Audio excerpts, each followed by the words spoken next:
Get a room. The clout chasing and the scroll and the short attention span has enabled the single most talentless, zero value contributing individuals to become famous and actually game the system. Here's a discussion too that I think a lot of people, you know what, we should have this discussion because I get it. And I say this as somebody who I'm very intricately familiar with single party consent and dual party consent laws as it relates to filming. Investigative journalism would not be able to exist if you didn't have single party consent laws. That means that as long as you are a part of the conversation, you are allowed to record or film the other party of said conversation without their permission. It's pivotal for investigative journalism. One of my big problems with YouTube was we would do Change My Minds, or we would do Man in the Street, we would do investigative journalism, and even people who agreed to take part then later on said, I actually don't want to, and YouTube would say, okay, you have to take it down. Yeah, they've revoked permission. You can't do that. Right. So you have to know where you stand. That being said, we also live now in a culture, like I understand why people don't want to go out, and I understand why people feel as though they should legally be permitted to punch influencers in the face if they're filming them, chasing them down and filming them without permission. Like, I get it. It's become really crappy. You go to gyms, they have entire rooms for influencers at this point. You feel like you're constantly on camera. And this clip led to a debate. It's a clip of lawyers making out, we used to call this necking, in Central Park. And the guy filming them is obviously full of crap and just looking for clout. But let's watch this first. Get a room. Dude, get a room. This is his editing that's annoying, not ours. No, there's kids around. No, sorry, there's kids around. Don't touch me, don't touch me. If you touch me, I have to touch you. Come on, get a room. Y'all was making out and there's kids. No. I don't record. Is that his entourage, I'm guessing? I don't see any kids. 0 kids, in fact. I'm so confused what's happening. Y'all the guys making out, not me.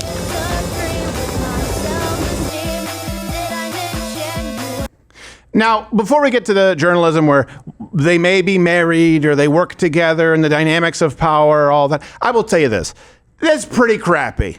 Yeah. That's pretty crappy. And by the way, there were no kids around, and it wasn't kissing on a bench at sunset in Central Park, a quiet area of Central Park, is very different from an open hand job in Times Square. Yeah, less lights. Yeah, and this guy who was filming it, it's just disingenuous. Oh, yo, there's kids around. You couldn't care less about the moral fiber of society. This guy is Jay Guapo. Here's some of his greatest hits. You tell me if he seems like he's the guy who cares about children.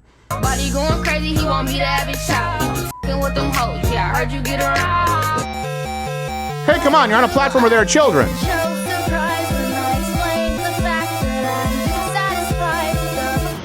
Almost up to the puddle. I can't get my dick wet.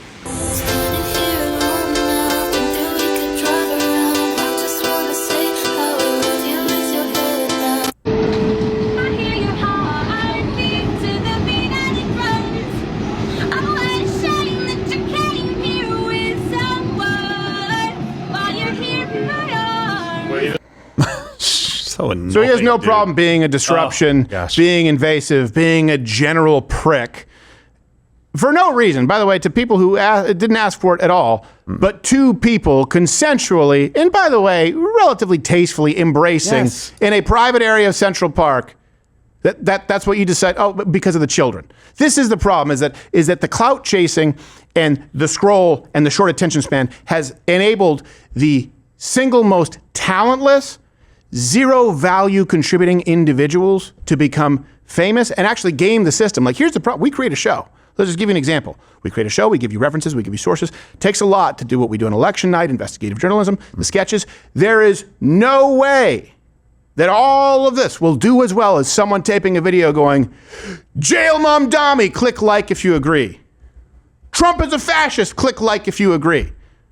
Or just accosting people on the subway. That actually does better than the kind of content that people claim they want but don't engage with. So you do need to look in the mirror if you don't like the way society is going, because the algorithm is a reflection of you. But Yeah, I get it. I would love to see that guy get his ass kicked. I'm not going to lie. No, there are plenty of guys like this that do this. Plenty of influencers that mess with people out in public. And I'm like, just leave people alone. Nobody wants that. I think there should be some kind of rule, like law. If an influencer comes up to you, like there's this challenge, okay, he gets to take something from you, your image, and put it on the internet, and you get to take something from him. I think it should be some, like maybe his Who are you, Shen Soon? You want to take his soul? I don't know. I mean, listen, this guy filming you, that's annoying. You know, the guys that come up and like bump into you on purpose and have a giant bodyguard or whatever that guy's name is. Like, He got just arrested. stuff. Yes, I understand that. Or the kids on the bikes that get real close to you with a wheelie. I would literally push every single one of them off a cliff. Yeah. If I could. So I understand. Here's the thing. All of them. Single party consent for investigative journalism? Sure. We need it. But there might be some revisions to these laws because you know what? It could also be argued that guy's actually not one of the parties involved in those two people making out. No, I don't think Where he's making maybe out someone with can interpret it as wiretapping, as invasion of privacy if you are not engaged in the conversation or in the interaction. I get it. I understand us needing the freedom to be able to film. There's no reasonable expectation of privacy in a public place. And the left used to try and use this, right, to behave horribly and say you can't film me. But I also understand why people who don't work in media, people who want nothing to do with social media influence culture, and by the way, I'm one of them. The last time we even did like any type of a prank video, I want to say it was 2016. I was like, you know what, everyone's, the way this is going, it's not like it used to be with, you know, America's Funniest Home Videos or Jamie Kennedy Experiment or any of those things, or even Punk'd. It's just people are just being stupid. It's invasive. It's abrasive. Like, I'm one of them. I want nothing to do with it. Maybe we just have a counter law where it's like, okay, and if the person punches you in the face after they ask you to leave, he's allowed to and gets off scot-free.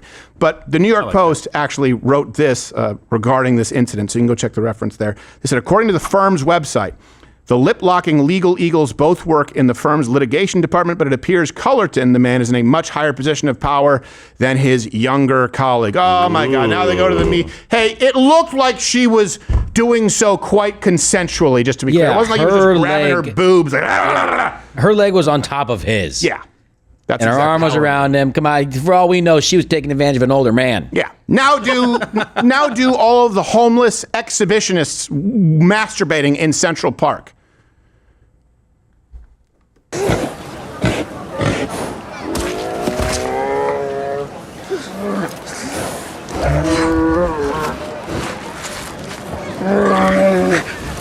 To be fair, I just let him finish. I liked how that one old lady had that. binoculars. Who's stopping him? She had the. Like, well, I haven't seen this before. I like the single party consent. Personally, I think it's good. It helps with investigative journalism. I think it's a fair and free policy. But I don't like people going out and just messing with people for no reason and posting it. No. If you wanna mess with somebody, if you don't like that they're making out, if you truly didn't like that they're making out in public, there are other ways to take care of it. Don't pull your phone out and record them. Just sit there and watch. Yes, exactly. Yeah. You could have just sit right next to them, or you could just stop in front of them, stand there and just. Yeah, make this face. Cool. Oh, don't worry about me. Put your hand in your pocket. Yeah, exactly. They don't know what's going on there. Yeah, jingle some change around. No, I'm here for the show. Thank you. This shouldn't be one of those things that's up for commentary. Like, imagine when you were growing up. And that would probably be a good place if you lived in New York City to try and get your first peck, right? Try and have you go like, I don't know, this is romantic. It's sunset. It's a bench. Also, some guy who looks like he wants to be in a Coheed and Cambria cover band could go, what about the kids, bro?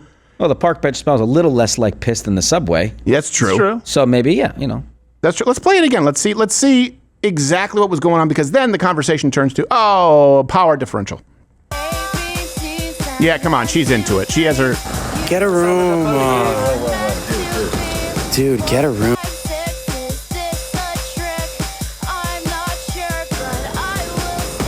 No, there's kids around. No. Sorry, there's kids around. Don't touch me. Don't touch me. If you touch me, I have to touch you. Just aggravates me. It's so absolutely annoying. You know what? Let's read both sides of this. You have sides that are against the lawyers, and then you have sides that are against the influencer. So here are some of the arguments out there. Here's from TikTok. People, I guess, mad at the lawyers going, there are kids around, and it's disgusting. Making out in a park is cheating 100%. What? In a public park in the middle of the day is wild. I don't know. Do we know if they're married or one of them is married? Apparently, but I don't think it's been confirmed. So yeah, but they don't know that. The that's a poster separate here issue. know that, I don't think. I don't think that. First off, I didn't see kids around, and I don't think it's disgusting for a consensual couple to be. For crying out loud, it's less disgusting than what I guarantee you these kids are seeing on TikTok. Yeah. So the guy is married, but it is unclear the status of that marriage. So it could be separated. They could be in the process. I don't know. But I guarantee you the filmer didn't know that going up there. Most of these people commenting didn't know or still don't know if that's anything. And it's like, you just want to say that it's cheating 100% if you're kissing somebody on a park bench? Who's the asshole? Let's just take away the cheating. You don't know. Two people kissing on a park bench or the guy filming? The guy. And then refusing to stop filming. Here are some arguments against the guy recording. This person, O.W. Root, wrote, the fact that you can't even make out on a bench in Central Park without someone recording you on their iPhone and then posting it to social media as some kind of bit is everything that's wrong with society. I'm not joking. It's anti-romantic. It's anti-life. Part of the reason why the before world was fun was the fact that you didn't have this kind of thing. And you know what? I do. I agree. Yeah. I think that's a big part of a lot of the anxiety that kids have is, of course, going out and being filmed. But it used to be you were bullied at school and you kind of went home. Now the bullying never shuts off. Yeah. Because it's all on social media. And it's a very feminine type of bullying, a ostracizing bullying, a social destruction type of bullying, and you probably also get your ass kicked. Yeah, it really started off as a beautiful idea. I think that social media, as far as its impact on society, as far as its impact on media, great. But you can have that impact places like YouTube, places like Rumble, different content without the societal impact that you see from TikTok and Instagram and people changing their media source from CNN to something that provides references, good. People changing their social circle to TikTok, to Instagram, which a lot of young people are doing, that may be the most catastrophic social contagion that we've ever seen. Well, and you're not living life to experience it. You're filming life to post it.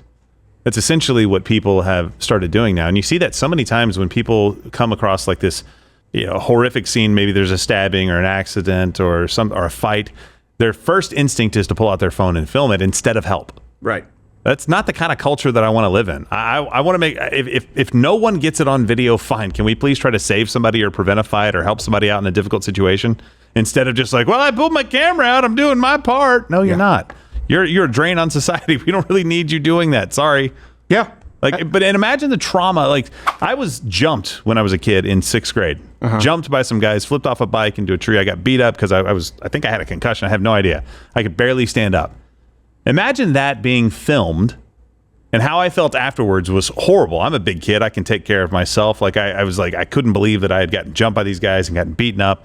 I moved on pretty quickly because fine, whatever, that stuff happens. I lived in some rough areas. But now imagine that being filmed and like put out there and constantly over and over and over you're being confronted with that. And people are laughing at it because you're so detached from it.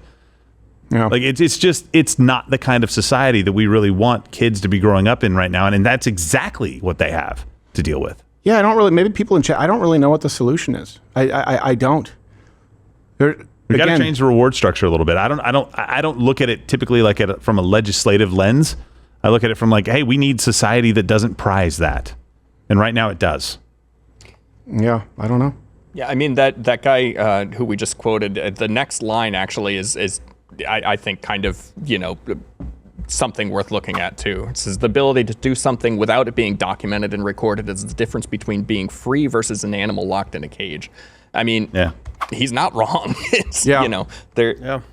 You can't just live your life when you're under the fear of it being recorded. Well, I also wonder, I guess, because there's two separate things. There's single party consent, right? Where if you are in the conversation. So even on a phone call, by the way, that's what the difference between wiretapping and single party consent. So if you are, let's say, exposing corruption from a congressman, you're talking with them. That's legal in a single party consent state. I think 11 are not. If you listen in on a conversation between a congressman and a lobby, and you record it and release it, that's not legal. That's wiretapping. So single party consent, okay, that is separate from public space. There may be something to be done with public space. In other words, there should be, right now there's no reasonable expectation of privacy in a public place. Still would probably apply here because like a park, an actual public space versus other businesses where maybe if businesses post signs that say, you can't do that, right. The government could immediately, once the police are called, impose heavy fines, just like if the police respond to a trespassing complaint, right? There's a warning and then a serious fine. Now, it's different if the person is recording only the person they are engaged with. But if they are recording other people, that may be a way to do it. Yeah. I It's don't only know. going to get worse too with some of the wearables that are coming out with AI and everything recording all of the time. Yeah, the It's only meta gonna get glasses, worse. stuff Yeah. like that. Yeah. I mean, I can't imagine just dating in general today. Yeah. People say, "What's the worst that can happen?" They say no. It's like, no. The worst that can happen is you get embarrassed, you get shamed, and it gets blasted across social platforms and for the rest of the world, and it goes viral for the rest of the world to see for all time. Your worst moment, where you built up the courage, decided to take a swing, and a strikeout, and everyone knows it. It's way worse now. no, what's the worst that can happen? I had sex at a campsite with a 5, and then she called me a 2 online. And then someone stalked us and filmed it and released it on TikTok. She went and slept with a hippie in like a spring afterwards. Whore. Oh, you're still here watching this on YouTube? There's no more. It's over. Just like YouTube. YouTube is over. It's not a thing anymore. How many Seth Meyers clips do you need? Head on over to Rumble. Follow me there. Live on weekdays at 11 a.m. Eastern, where we can actually speak freely and don't have to self-censor. YouTube it's really not a thing. Like, you ever seen one of those towns that maybe was like a mining town, or maybe they made some kind of alloy? You say, hey, I wonder what they did in this town. It takes a while to find a person who can tell you what they did in that town, and even then you don't fully understand it. That's YouTube. YouTube is that town. So go to Rumble.